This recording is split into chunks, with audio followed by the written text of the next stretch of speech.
A graça e a paz, meninas. Desculpa a minha voz, mas ela está um pouquinho mais grossa, mas está tudo bem comigo, tá? Eu estou com uma tosse um pouco insistente e essa irritação se enfatiza com alergia. Mas vocês estão conseguindo me entender bem? Talvez eu não consiga cantar, mas falar eu vou. Amém? Muito bem, gente. Eu amei esse tema de vocês. Ilumine. Tão apropriado para o tempo que a gente está vivendo. A gente vai percebendo nitidamente as trevas saindo da timidez, da reclusão, né? E querendo tomar espaço. E, embora às vezes as trevas pareçam ser assustadoras, sombrias e verdadeiras, eu quero te dizer que um único palitinho de fósforo quebra a escuridão. A luz é tão poderosa, que pode existir a densa escuridão. Se alguém acender uma pequena chama, já não há mais 100% de escuridão. Então, a primeira coisa que eu quero que você entenda é que você é importante no todo do Evangelho de Cristo Jesus. Você é necessária para a dissipação das trevas. Você é necessária. E isso começa dentro da nossa casa, nos nossos relacionamentos interpessoais. Isso começa na vida prática. Gente, a gente tem que, de uma vez por todas, deixar de fragmentar a vida, compartimentar a vida. O que acontece? Muitas vezes, a gente vem para a igreja e a gente tem uma vida na igreja. Quando a gente vai para a faculdade, uma vida na faculdade. Vai para o trabalho, uma vida no trabalho. Vai para casa, uma outra vida na... Gente, não é isso. Não tem, para nós, não tem esse negócio de vida secular e vida na igreja. Não tem esse negócio. Você é filho de Deus onde você estiver. Jesus não deixava de ser Jesus quando estava na casa do publicano, do cobrador de impostos. Ele não deixava de ser Jesus nos lugares. Ele transformava os ambientes onde ele entrava. Então, primeira coisa que a gente tem que entender, que o Senhor não nos chamou para ser sal no saleiro. Vocês entenderam isso? Para ser luz onde muitas lâmpadas já brilham. Se uma dessas lâmpadas aqui queimar, gente, vai fazer alguma diferença no todo aqui? Não vai. Você pode até perceber que ela queimou, mas na iluminação geral, ela não vai fazer diferença. Então, a gente se reúne na igreja porque é o lugar da gente aprender, é o lugar da gente adorar na comunidade, assim. Há um poder que é liberado quando nossas canções reconhecem o senhorio do Senhor. Isso é uma parte da contemplação de Deus, quando a gente começa a cantar sobre os atributos de Deus, a justiça de Deus, a misericórdia de Deus, a bondade de Deus. Quando nós conseguimos nos alegrar diante dEle em comunidade, isso nos fortalece e nos cura. Porque é o momento de você trazer à sua memória quem Deus é. E quando a gente traz à memória quem Deus é, todas as outras coisas chegam nos seus devidos lugares. Então, a gente não precisa de um período de louvor ficar afagando o nosso ego. É só a gente colocar Deus no lugar dele, no alto e sublime trono. E lembrar quem ele é, o que ele faz, o seu poder, a sua graça, a sua majestade. E automaticamente, nessa contemplação de Cristo, nós somos encorajadas, levantadas, curadas, restauradas e nos lembrando de quem ele é. Tudo que o nosso dia a dia quer fazer é apagar a Deus da nossa vida. Aí é muito fácil a gente ser sal no saleiro, ser luz num ambiente já iluminado.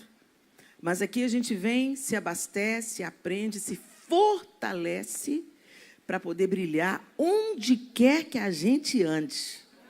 Se você está no aeroporto, você é luz. Se você está na rodoviária, você é luz. Se você está no ponto do ônibus, você é luz. Se você está conversando com a sua vizinha no portão, você é luz. Você ilumina. Então, vamos pensar, lembrar o que é iluminar. Eu gosto muito, sabe, gente, de usar os conceitos do dicionário.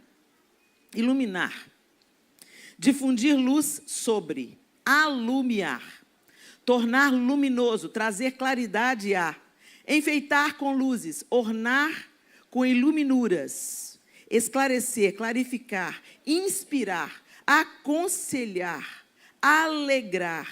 difundir luz, acender iluminações, transmitir conhecimentos ou informação, fazer iluminuras. Olha que interessante. Tem uma musiquinha antiga, né, de criança que fala: minha pequena luz, quero fazer brilhar, ou eu vou deixar brilhar. É isso. Não tem sobre luz ser grande e luz pequena. O problema é que muita gente pensa, quer ser luz, então, que na verdade quer ser a luz. Gente, a gente é lua. A gente é lua. A gente só reflete a luz do sol da justiça. Ok? A gente tem que entender que quem brilha em nós é Jesus. Por quê? Porque nós somos limitadas, imperfeitas. Nós temos as nossas questões.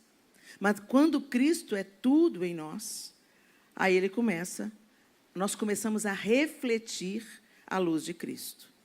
A luz de Cristo nos ilumina, reflete em nós e atinge todos ao nosso redor. Não é sobre reter luz, é sobre refletir a luz. Abra sua Bíblia comigo, em Mateus. Vocês já conhecem esse texto. Mateus capítulo 5.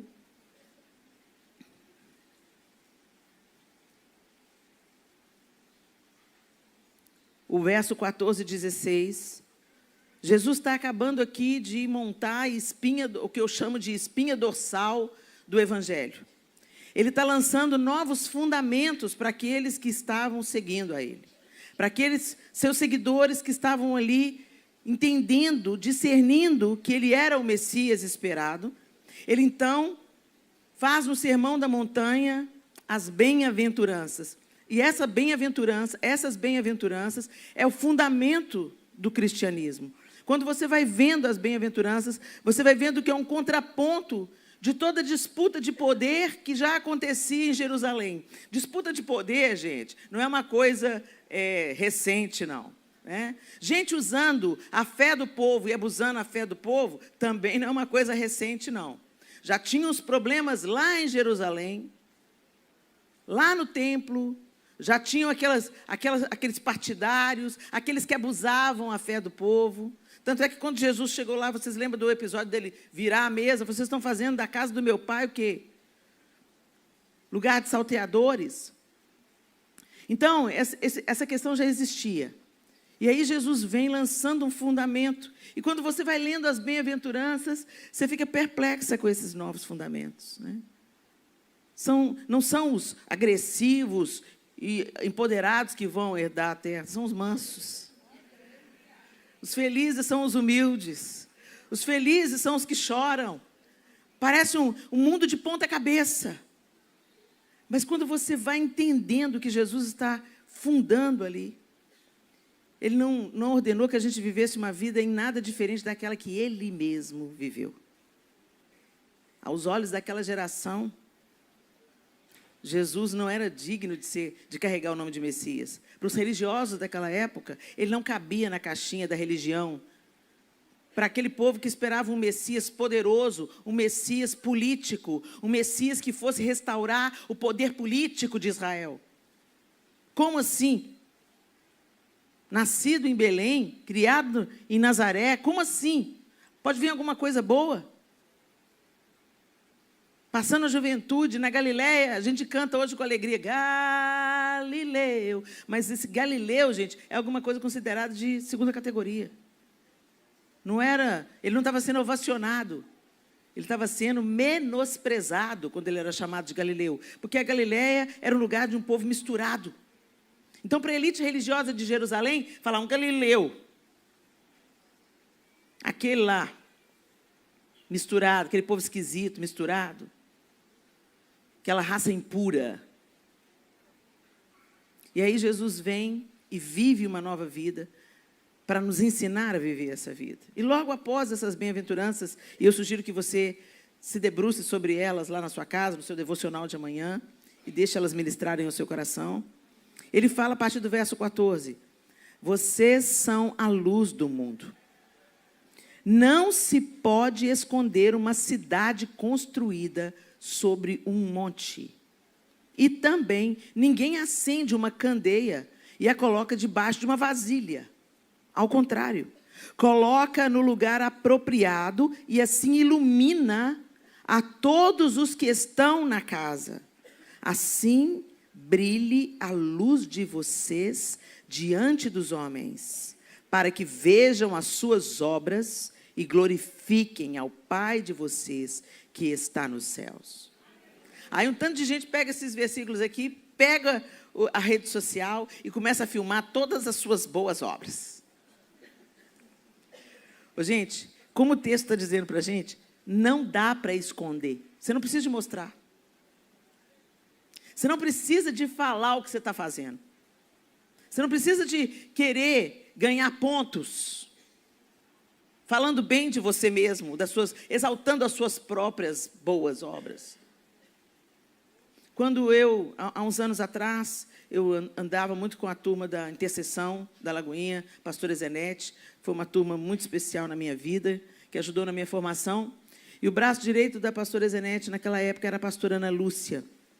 A gente viajava o Brasil, fazendo seminários de intercessão, para preparar as gravações do Diante do Trono, mas também para deixar ali uma igreja preparada, esclarecida a termos de nós precisamos de orar, orar não é uma opção, né? Orar é uma ordenança, nós vamos orar, não tem vida cristã sem oração, não tem, gente.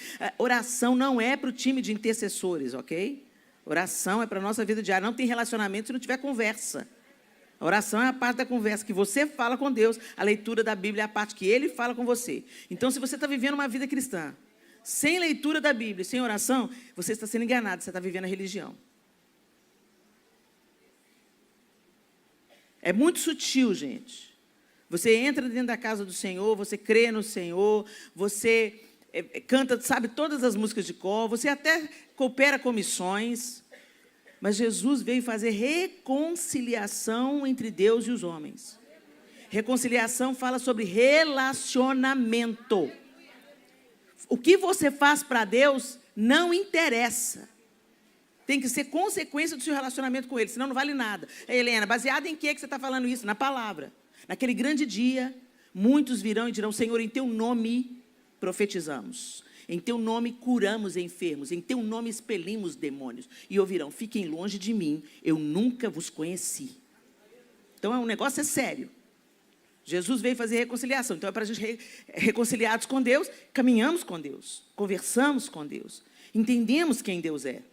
Não dá para você entender quem Deus é vindo só no domingo. É a mesma coisa de você casar com uma pessoa e se encontrar com ela no domingo. Você casa com uma pessoa para ter intimidade com ela.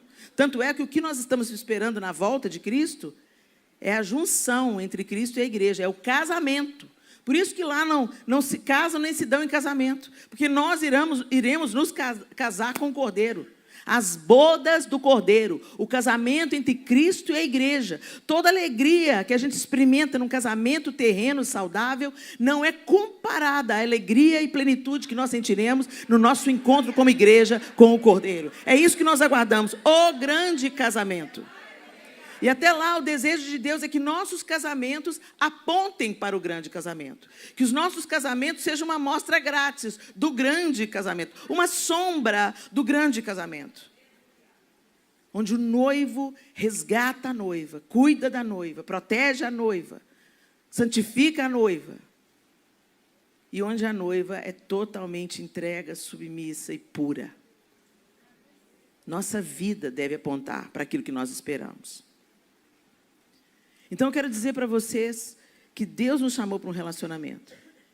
E a partir do momento que nós começamos a vivenciar esse relacionamento, e não apenas sermos frequentadoras de igrejas, porque você pode entrar, gente, com uma bicicleta 10 vezes dentro de uma garagem, ela não vai virar um automóvel.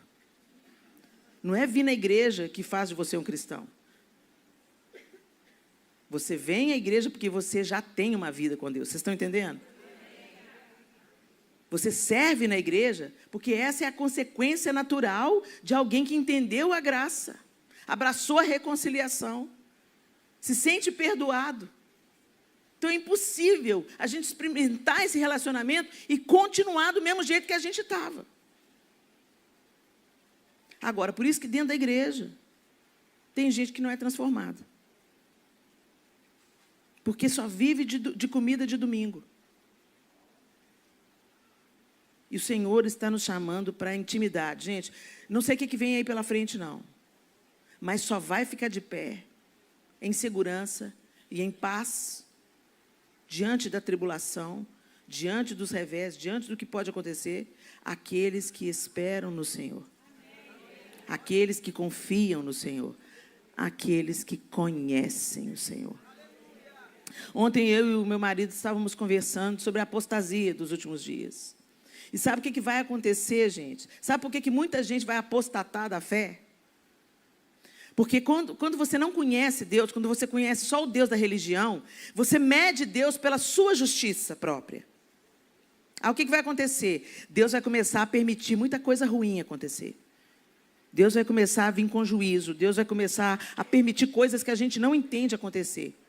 Para que haja ajuste, para que haja purificação, para que nos desmame desse mundo, para que a gente coloque a nossa confiança somente nele, para que a gente tenha os nossos olhos nele, mas isso vai provocar muita apostasia. Por quê? Porque vocês vão começar a ficar decepcionados com Deus. Vocês não, em nome de Jesus, vocês não. Vocês já estão recebendo instrução. Tem gente que vai ficar decepcionado com Deus. Tem gente que vai falar assim, mas Deus é justo? Por que Ele está permitindo isso? Sabe quem que fala isso? Quem não conhece Deus. Quem não conhece as Escrituras. Quem não sabe do caráter de Deus. Deus não falou que seria fácil. A justiça de Deus não é como a nossa justiça. A justiça dele transborda. Ele é o inventor da justiça. A nossa justiça é como trapo de imundície. E sabe o que isso significava no contexto que isso foi dito? Pano de menstruação. Trapo de imundície, ou pano que colocava sobre as feridas dos leprosos. Essa é a nossa justiça. Porque a nossa justiça ela é parcial, a nossa justiça só conhece um lado, a nossa justiça é meio tendenciosa, a justiça de Deus é plena, porque Ele tem pleno conhecimento de absolutamente tudo.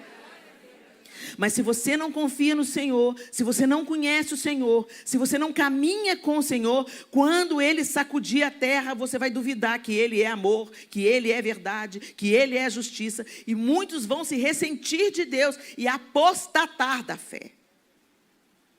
Uns vão se entregar aos seus prazeres, à sua carne, às suas vontades. E outros vão ficar decepcionados com Deus. Porque criaram um Deus Papai Noel na cabeça. Criaram um Deus conforme a sua própria justiça. E aí quando Deus que é bom, e Ele não precisa de provar nada, porque Ele já provou. Ele deu o seu único filho para ter você de volta. Nessa hora você acha que Deus é justo, né? Na hora que Jesus morreu, a gente acha, oh Jesus. A gente canta, né? Justiça de Deus. Lindo. Quando é para me lavar, para me santificar, para me salvar, para me restaurar, pode moer Jesus, porque eu vou receber essa bênção. Mas quando Ele quer moer a gente para gerar vida, aí a gente já duvida do amor dEle. Gente, guarda isso na cabeça. Nós precisamos conhecer o Deus da Bíblia e não o Deus da nossa imaginação. Para a gente não se ressentir de Deus. Para a gente continuar confiando plenamente. E deixar que, se Ele quiser nos moer, para extrair óleo da nossa vida, para que outros sejam salvos, que assim seja. Então se aproxime do Senhor. Para que a luz brilhe em nós, isso é de fundamental importância.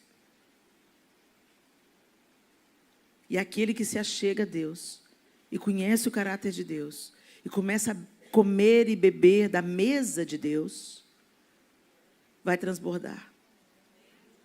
Gente, você já viu alguma jabuticabeira fazendo força para dar jabuticaba? Gemendo, sofrendo. É da natureza dela. E é da nossa natureza, regenerada em Cristo Jesus, produzirmos o fruto do Espírito. Amor. Amor.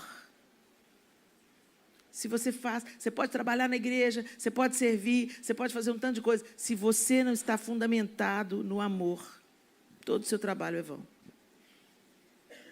O que deve nos mover na vida é o amor. E o amor, não é isso que eles estão chamando de amor aí fora, não. Essa lambeção, um usa o outro e chama de amor. Um busca no outro o prazer da própria vontade e chama de amor. Isso não é amor. O amor, antes de mais nada, uma característica do amor é que o amor é altruísta. O amor pensa no outro tanto quanto pensa em si. O amor faz ao outro o que gostariam que fizesse a si mesmo. E não faz ao outro o que não gostaria que fizesse a si mesmo. Isso é amor. Não é só sentimento, não é só gostar. Você pode amar mesmo sem gostar. Por isso que Jesus fala para a gente amar o inimigo e orar por aqueles que nos perseguem. Nós precisamos ser batizadas no amor. Se nós queremos iluminar, se nós queremos brilhar a luz de Cristo, nós precisamos ser mergulhadas no amor. Nós precisamos de orar, ser intencionais na nossa oração. Senhor, eu amo segundo o padrão humano. Eu preciso aprender a amar no seu modelo, como o Senhor me amou. Porque foi esse o padrão que Jesus colocou, meninas. Como eu vos amei, que vos ameis uns aos outros. Jesus não me amou quando eu correspondia a esse amor. Jesus não me amou quando eu aceitava esse amor. Jesus não me amou quando eu correspondia a esse amor. Ele me amou quando eu estava morta nos meus delitos e nos meus pecados. Então, a primeira coisa que tem que cair por terra com o nosso amor é o bairrismo. Sabe aqueles crentes que se acham melhor porque é evangélico? Já começou a perder, playboy. A gente não é melhor do que ninguém, porque a gente, pela misericórdia de Deus, recebemos a iluminação do Espírito Santo e cremos em Jesus Cristo.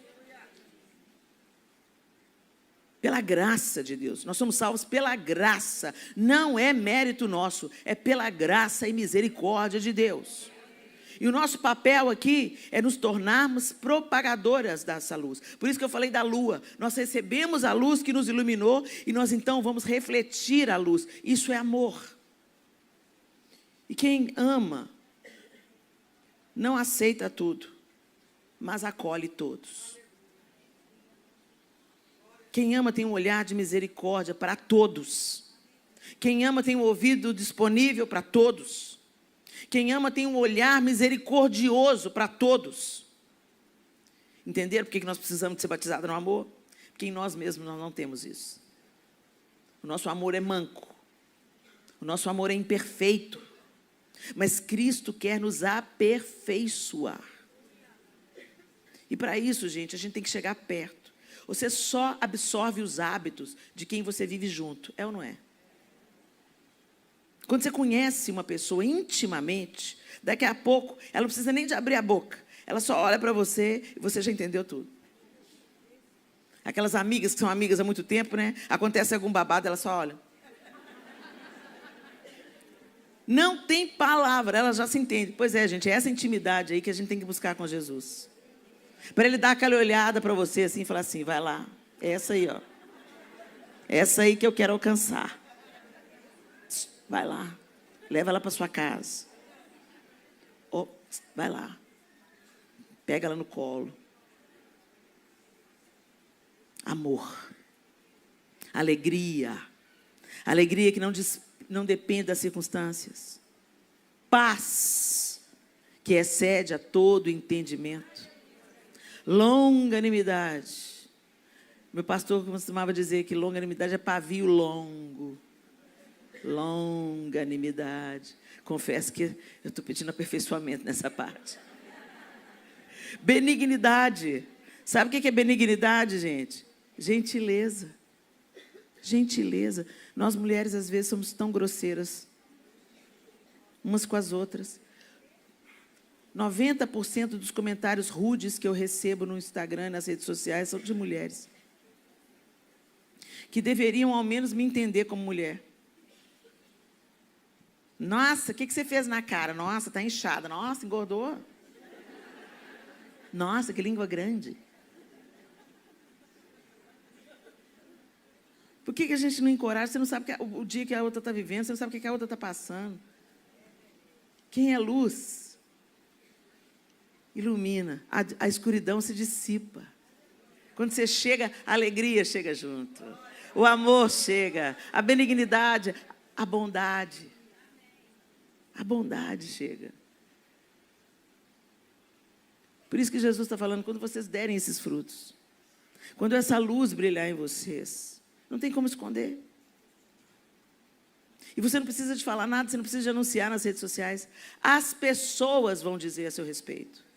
Quando a fulana chega, meu Deus, que alegria, que bênção, que refrigério. Não, tá o perrengue aqui, vão ligar para fulana, ela vai ter uma palavra. Vão ligar, eu estou desanimado, vou ligar para fulana. Tem alguém assim na sua vida? Aquela pessoa, você está no dia mal, aí você vou ligar para fulano. Ô fulano, ora por mim. E depois que você conversa com ela ali 15 minutos no telefone, seu dia mudou. Isso é iluminar. Às vezes a gente pensa em coisas grandiosas, e Deus fará coisas grandiosas, ok? Deus quer fazer coisas grandiosas através da igreja. Você pode brilhar junto com a igreja pode brilhar como holofotes colossais sobre o mundo. Mas então começa a brilhar pequeno, começa a brilhar na sua casa. Começa a brilhar para o seu marido. Começa a brilhar para sua filha fora do evangelho, para o seu filho que chutou o balde. Começa a ser luz para eles. Começa a ser um referencial de amor, de retidão, de justiça, de santidade. Seus filhos podem falar mal de tudo quanto é crente, mas falar assim, ó, mas minha mãe, mas meu pai. Vocês estão entendendo, gente? E ele diz assim, ninguém acende uma candeia e coloca debaixo de uma vasilha. Coloca no lugar apropriado e assim ilumina a todos.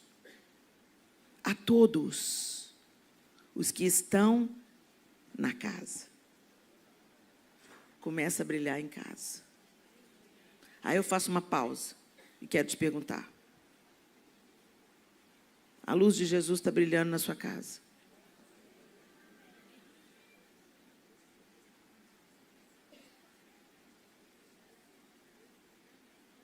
Quando você chega na sua casa,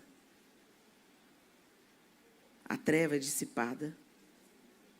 Ou você entra em casa com aquela nuvinha preta na sua cabeça?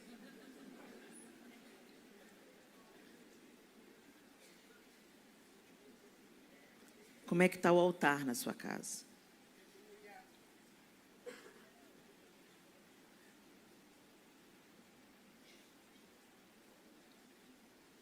Eu vou repetir, a gente precisa de parar de compartimentar a vida.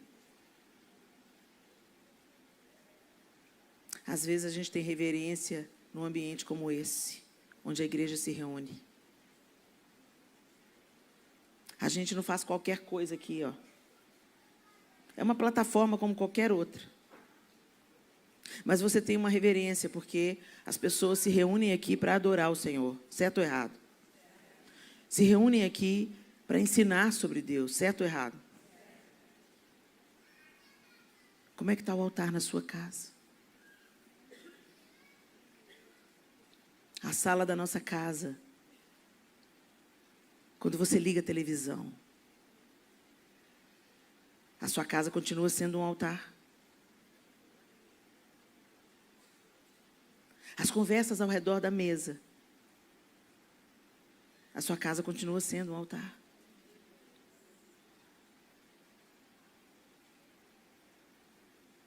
Muitas das coisas que não rompem na nossa vida, queridas.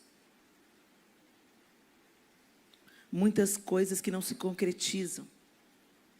Muitas feridas que não saram. Muitas angústias que se prolongam na nossa vida pessoal. São nutridas com as conversas ao redor da mesa. Com o conteúdo que a gente consome.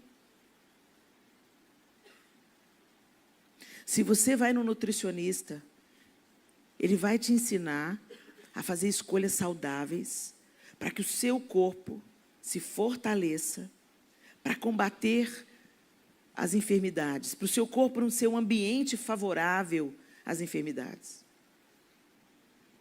Hoje os médicos têm falado muito sobre o intestino ser o segundo órgão mais importante do corpo.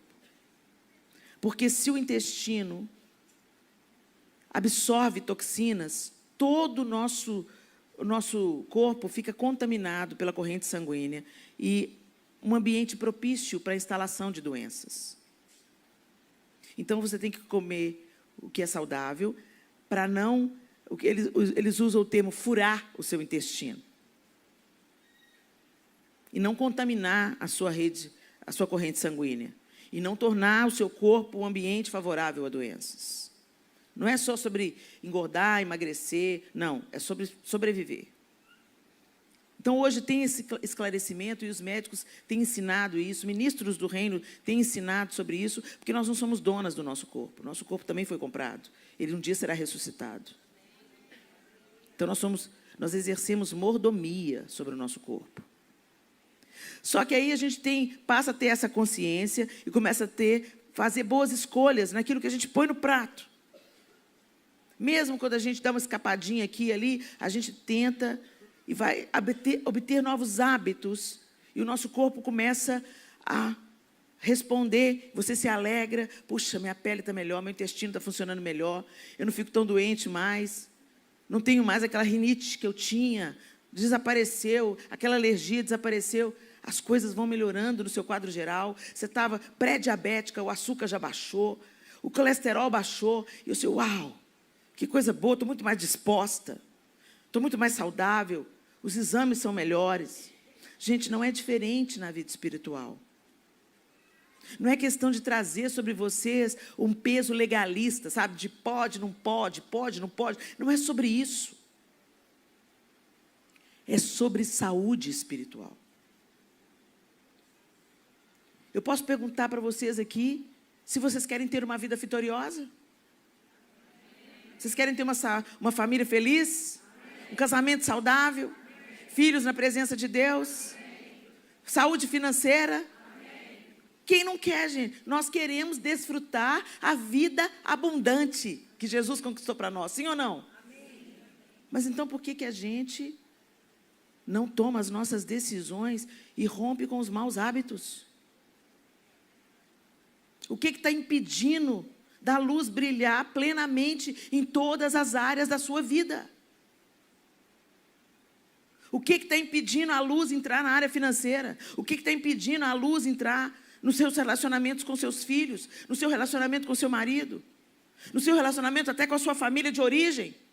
Tem gente que está casado, formou uma família, mas não conversa com o pai, com a mãe. Tem irmãos que não se falam. Como que pode ter uma vida quebrada desse jeito, sendo que você está seguindo Jesus? Estou dizendo que vai ser tudo certinho, que vai dar tudo certo, que vai dar tudo conforme os seus planos. Não vai. Mas mesmo naquilo que não está dando exatamente do jeito que você esperou que fosse, Deus está no comando e te aperfeiçoando no processo. Não é disso que eu estou falando, não estou falando de uma vida perfeita. Eu estou falando de uma vida que reflete Cristo nos dias bons e nos dias difíceis. Uma vida que glorifica a Deus quando você está tudo bem e quando os dias são sombrios. Deus continua sendo glorificado. A sua vida continua refletindo a luz de Cristo, mesmo quando as coisas na sua casa não estão exatamente do jeito que você sonhou que estivesse. Mas muitas das coisas que estão capengas na nossa vida é pelo nosso desmazelo com a nossa vida espiritual. É por causa da nossa preguiça. É por causa de nós abraçarmos um estilo de vida que a gente já sabe que é contra o Senhor. Isso é religiosidade. Religiosidade é quando você se coloca no lugar onde você quer ficar julgando a vida dos outros. Fulano vai para o céu, fulano vai arder no inferno. Sangue de Jesus tem poder. Essa aí não presta para nada. Você não é juiz de ninguém. Eu não consigo dar conta dos meus pecados, vou dar conta do pecado do outro. A religiosidade é aquela que se acha tão justa, o espírito de religiosidade se acha tão bom, que acha-se no direito de escolher quem é que vai para o céu, quem é que vai para o inferno, para quem eu vou pregar, para quem não merece eu pregar. O religioso pensa assim. Agora, você querer santificação, isso não é religiosidade, não. Você querer tirar os entulhos da sua sala, isso não é religiosidade, não. Você querer deixar o capeta fora da sua casa, isso não é religiosidade, não. Você cortar as ataduras da injustiça, isso não é religiosidade. Tem gente que está colocando a santificação e a religiosidade tudo no mesmo pacote. Não é a mesma coisa. E Deus quer que o seu povo se santifique. Mas não dá para a gente se santificar, gente, tomando cafezinho com o diabo e almoçando com Deus. Vindo na igreja no dia do Ilumine, chorar, adorar, cantar, dançar na presença de Deus, abraçar as irmãs, ter um tempo de comunhão e depois chegar lá para checar o BBB.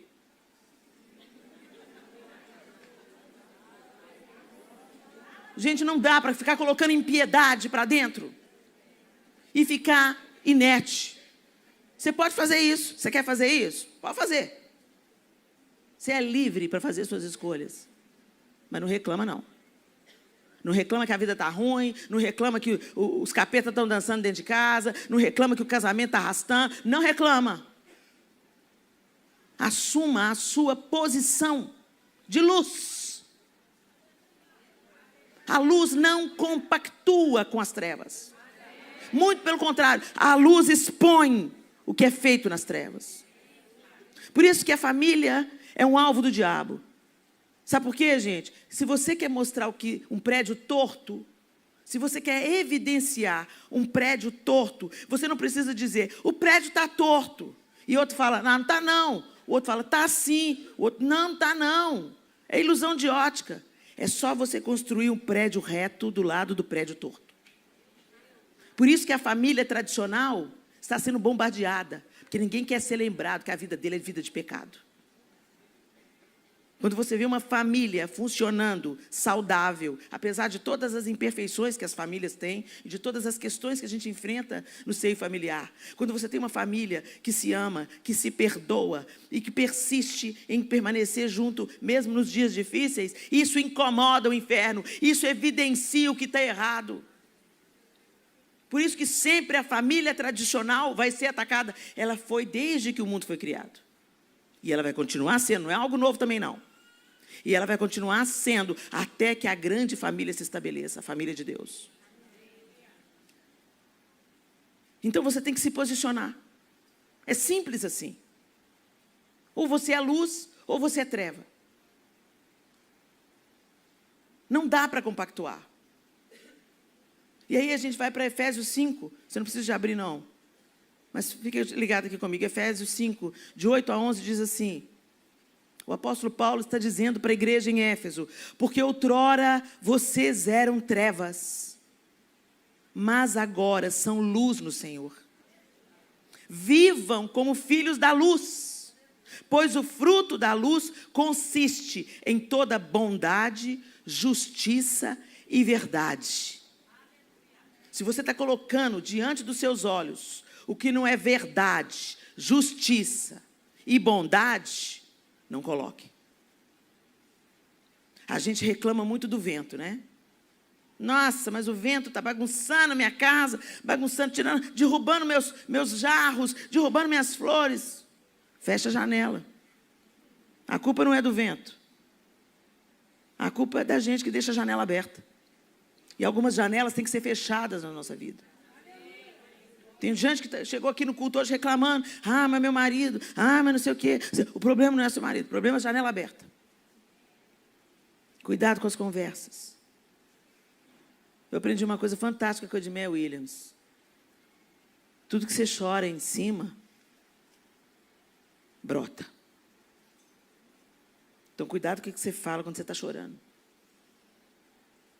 Oh, Deus, eu não aguento mais esse menino.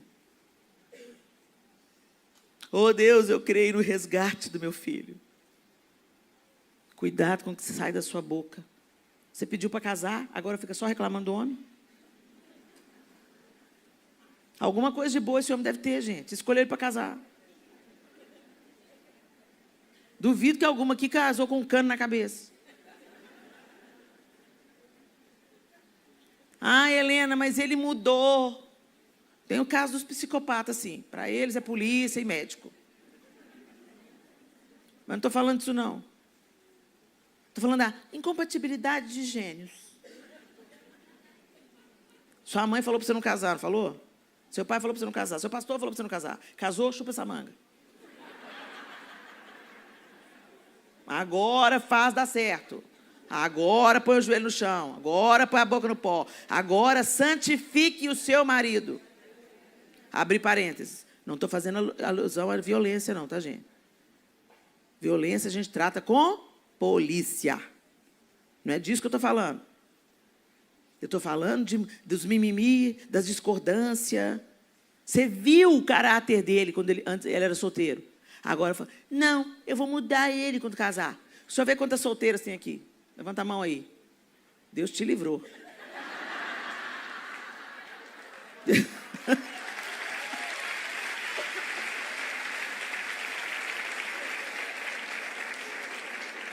Deixa eu te falar. Por que eu falo que Deus te livrou? Porque você está ouvindo essa palavra antes de você casar. Presta atenção, solteira. Abre o seu olho. Escuta o que seus pais dizem. Se namorado está apertando o seu braço, gritando com você, dá linha. É melhor você ficar solteira do que apanhar de homem. Ah, mas quando eu casar, muda ele. Muda não. Quem muda o homem é o Espírito Santo e o homem tem que cooperar com isso. Mas quantas de nós ouvimos conselho, desprezamos conselho? Agora estamos com o abacaxi na mão. Vamos descascar? Vai lá para o joelho e fala, Jesus, me dá sabedoria. A mulher sábia edifica. Me dá as ferramentas, Jesus. E fecha a janela. Fecha a janela para aquela sua amiga que fica assim. A fila anda, só. A fila anda. Dá linha nesse homem, já deu. Deus não quer te ver infeliz. Ô, gente, que versículo que falou que você vai ser feliz todo dia da sua vida?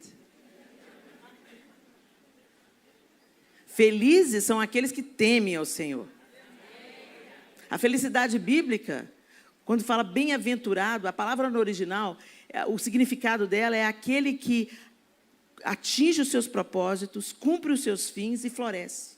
Não, atinge os seus fins, cumpre os seus propósitos e floresce. Perceba que o florescer é só no final. Depois que você trabalhou para atingir os seus fins, trabalhou para permanecer fiel nos dias difíceis, aí vem a flor. Não é à toa que Jesus deixou o melhor vir para o final, não, gente. Hoje eu tenho um casamento muito feliz, bendito seja Deus. Mas o meu marido sabe o tanto de amargo que ele provou do meu lado. É, porque eu era uma mulher não transformada. Já era crente, mas não era transformada. Já era crente, mas era cheia de mim mesmo. Já era cheia, mas é cheia de pereba do passado. Já era crente, mas vivia arrastando a mulher velha, né, a mulher antiga comigo. Trazendo ela comigo. A rixosa, a briguenta, a murmurenta, a carente. A que falava, tinha que ter a última palavra, a briguenta. Aí Jesus me encontrou. Meu marido perseverou, ganhou outra mulher. Está aí provando do melhor vinho, né, meu bem? Cuidou da videira. Cuidou da videira.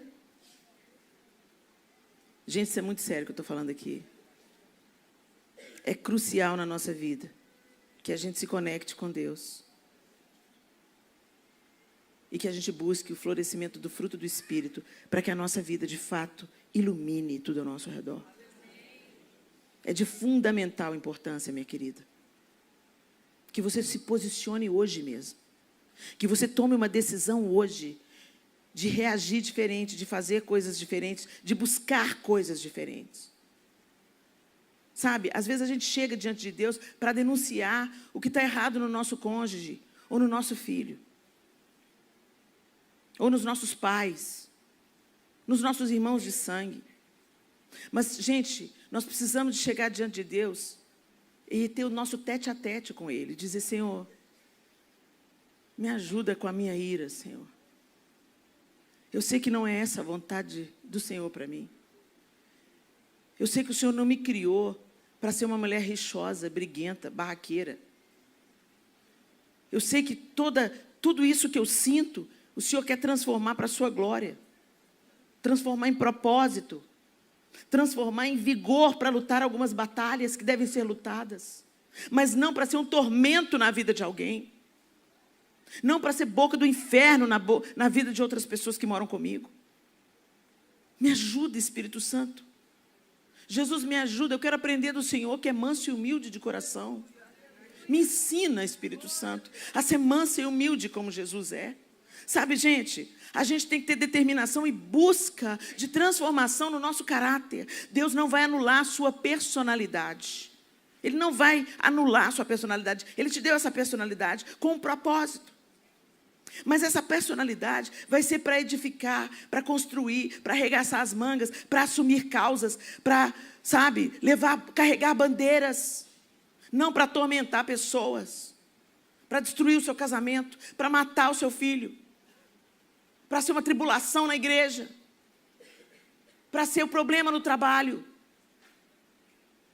Deus nos chamou para ser solução, meninas, e não problema.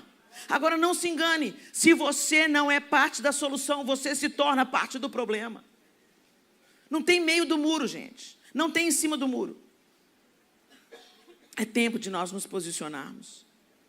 Pois o fruto da luz consiste em toda bondade, justiça e verdade. É isso que tem que sair da nossa vida.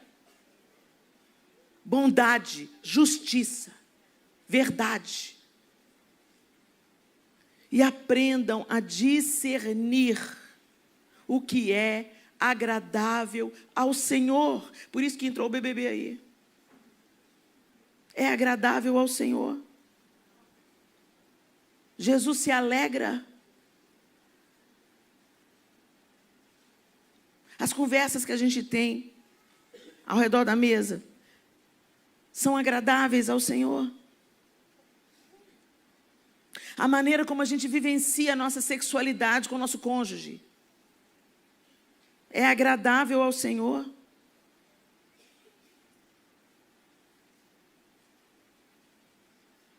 A profissional que você é no seu trabalho, a maneira como você desempenha as suas tarefas, é agradável ao Senhor. Ele está te aprovando.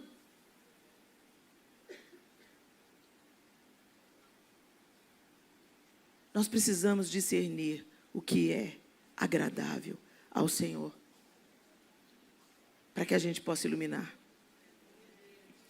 Não participem das obras infrutíferas das trevas. Gente, não sou eu que estou falando, é a Bíblia. Isso não é religiosidade, isso é Bíblia. Não participem das obras infrutíferas das trevas. Não participem, não financiem.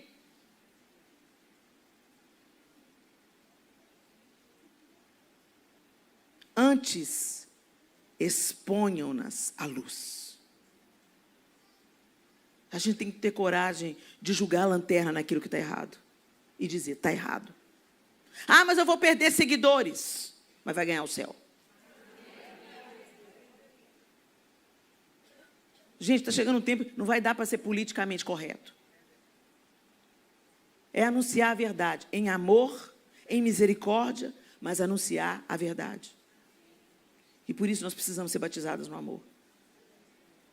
Precisamos receber um batismo, uma imersão na pessoa de Jesus. É isso que o batismo nas águas simboliza. Mas isso tem que deixar de ser um símbolo apenas na nossa vida. Tem que passar a ser uma realidade. Quando a gente pensa na couraça de Gálatas, né, na couraça da justiça, o escudo da fé, o capacete da salvação, pensa na armadura de Deus. A armadura de Deus é Jesus, gente. Quem é a justiça? Quem é a verdade? Sobre quem é o evangelho da paz? Sobre quem está a nossa fé? Quem nos outorgou o Espírito? Quem é a nossa salvação? Nossa couraça é Jesus. Nós precisamos nos revestir de Jesus. E aí a luz brilha, gente. As pessoas vão falar: o que aconteceu com você? Porque 1 ano atrás, você ia estar virada no giraia. E agora você está dissipando a discussão? O que foi que aconteceu? Você vai se tornar um referencial. Ô fulana, ora por mim. Ô fulana, estou precisando de um conselho. Sabe, gente, às vezes a gente coloca, elege os pastores da igreja e fala assim: vão lá nos pastores. E graças a Deus pelos anjos da igreja, né? Que nos ensinam, que nos instruem, que nos corrigem.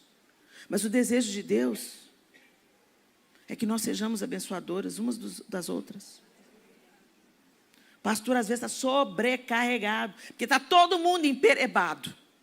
A gente tem que ir revezando. O dia que eu estou boa, você está ruim, o dia que um levanta o outro. Mas fica todo mundo ruim, mantendo os maus hábitos, alimentando e participando das obras infrutíferas das trevas. Depois vem para o Ilumine uma vez por mês e quer brilhar por aí. Quando a luz está ofuscada, aí vem o pastor, põe a mão na minha cabeça.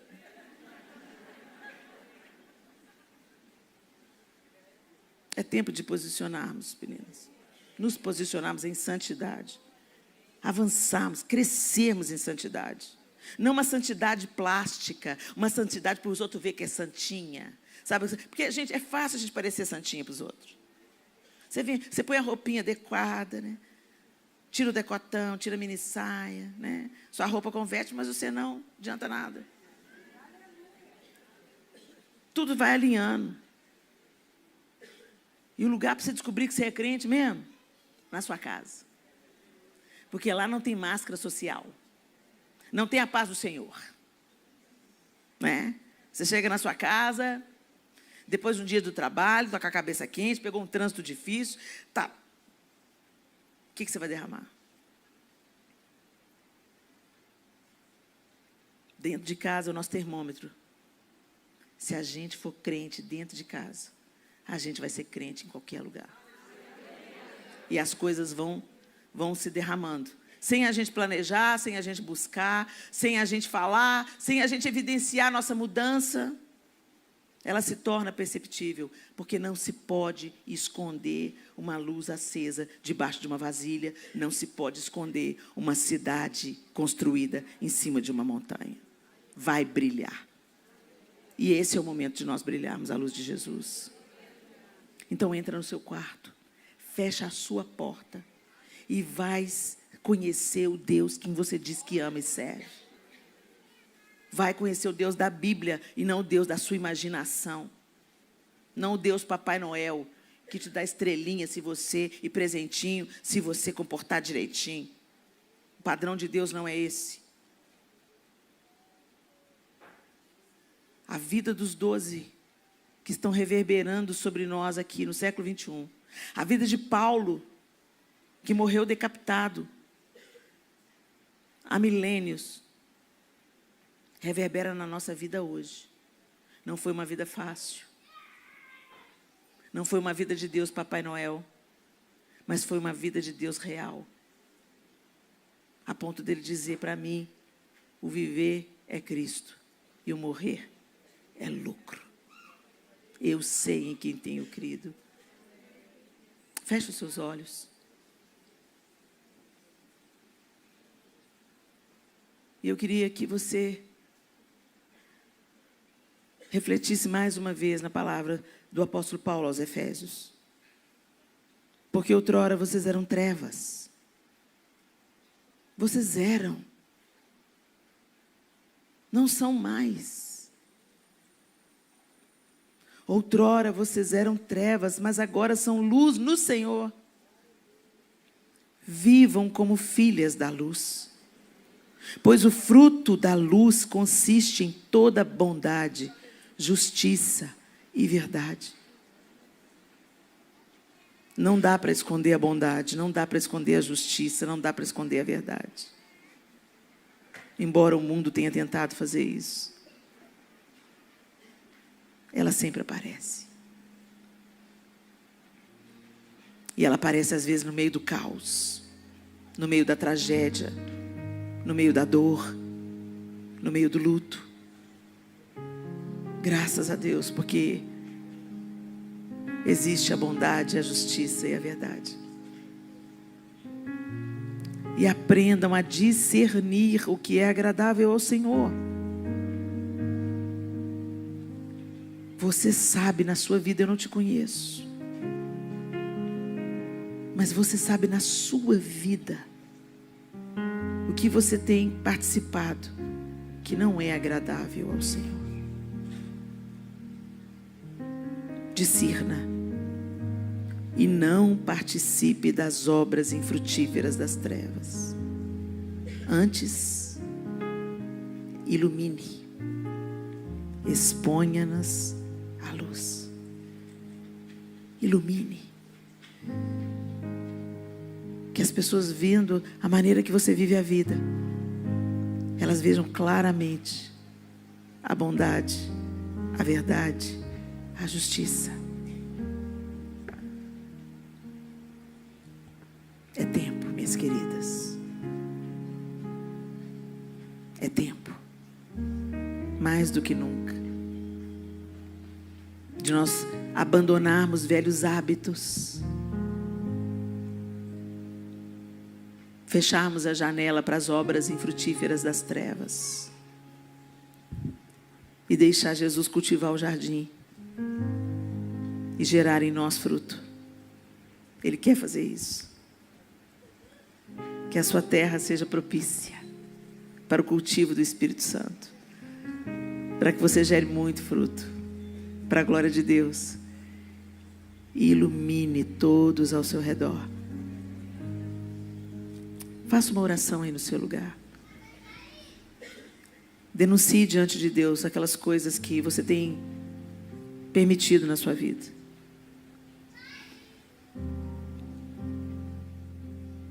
Confesse diante dele.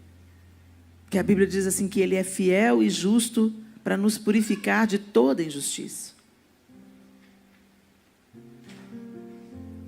Agora é hora de você pedir perdão pelas conversas. Por expor a vergonha de outros. Por propagar a má notícia. A fofoca, a maledicência. Por consentir, às vezes, que a sua casa se torne um lugar onde a fofoca é praticada sem nenhum temor.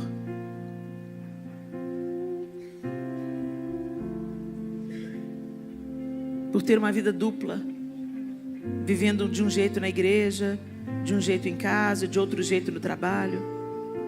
Integridade é você ser inteira em todo lugar que você entrar. Ser a mesma pessoa. Não ter o ânimo dobre. Não ter duas caras. Às vezes você é uma mulher que tem palavras pesadas. Se irrita e fala. As palavras criam. Que Jesus nos dê um novo coração hoje. Que Jesus leve o nosso fardo hoje. Talvez você está carregando muitos fardos. E Jesus continua convidando: vinde a mim, todos vós que estáis cansados e sobrecarregados, eu vos aliviarei. Mas ele não para nessa parte, ele continua dizendo: e aprendei de mim, que sou manso e humilde. Ele fala: toma sobre vocês o meu jugo. O meu jugo, o meu fardo é leve. Você se santificar não é pesado, é leve. E vai te levar para a leveza, não para o peso que a religiosidade leva.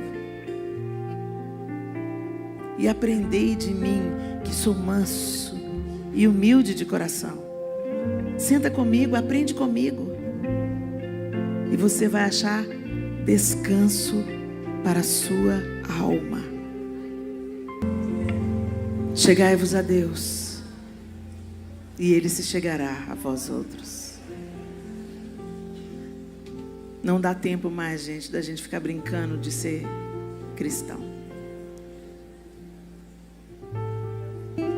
Fomos redimidos, comprados por um alto preço.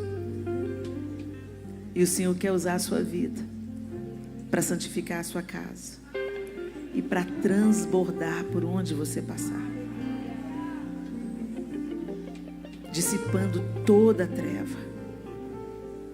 O Senhor te chama para ser uma tocha acesa, apontando o caminho, aquecendo os corações gelados. É nisso que consiste a nossa alegria. A felicidade que tantas pessoas buscam em tantas coisas, ela é encontrada no cumprimento do nosso propósito, de sermos luz na vida de outras pessoas.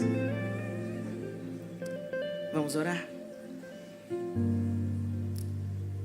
Bendito seja o teu nome por essa noite, Senhor. O Senhor é o amado das nossas almas. Oh, Jesus, o Senhor é tão doce, tão misericordioso e ao mesmo tempo tão forte e poderoso. Senhor, nós queremos ser tudo o que o Senhor quer que a gente seja. A gente quer que o Senhor olhe para nós e veja o fruto do teu penoso trabalho na cruz. Nós queremos corresponder a esse amor tão grande que recebemos, refletindo esse amor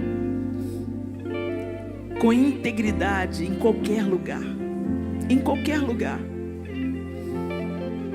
A gente quer ser cristã na escola, no trabalho, em casa, na igreja, indo e vindo, no trânsito.